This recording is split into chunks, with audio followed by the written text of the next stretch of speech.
నిన్నేం చేశారు? తెనాలికి వెళ్ళారు. తెనాలి ఏంటండి? రౌడీ షీటర్, గంజాయి బ్యాచ్.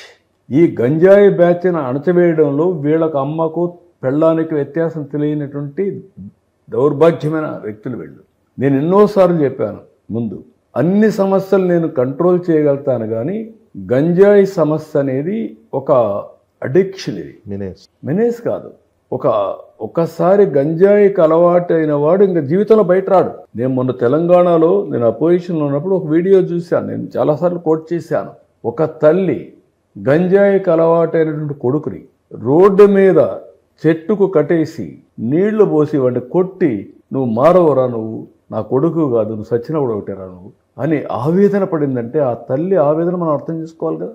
అలాంటి గంజాయి రాష్ట్రంలో ఒక పంట చేసి దేశానికి ఉత్పత్తి చేసి ఒక్కరోజు సమీక్ష పెట్టకపోతే, ఈరోజు ఈగల్ వ్యవస్థ పెట్టాం, సెటిలైట్ ద్వారా తెప్పించాం, గంజాయిని టోటల్గా ఎరాడికేట్ చేస్తున్నాం, వేరే రాష్ట్రాల నుంచి వస్తూ ఉంది. ఈ గంజాయి తీసుకున్నాడు, కానీ ఇటీవల కాలంలో ఈ టెక్నాలజీ కూడా వచ్చింది. టెక్నాలజీ వచ్చి పోర్న్ ఫిల్మ్స్ చూసేస్తున్నారు ఈ పోరుగాళ్ళందరూ. వీడు గంజాయి ప్లస్ ఇది విచ్చలెడతనం వచ్చింది. దీంతో అమ్మాయిలంటే లెక్కలేనితనం వచ్చేసింది.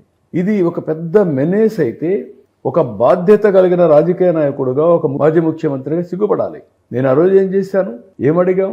డ్రగ్స్ వస్తున్నాయని అడిగితే మా ఆఫీస్ మీద దాడి చేస్తావా అంటే, కండ కవరం కాకపోతే ఏంటి ఇవన్నీ చేశావు.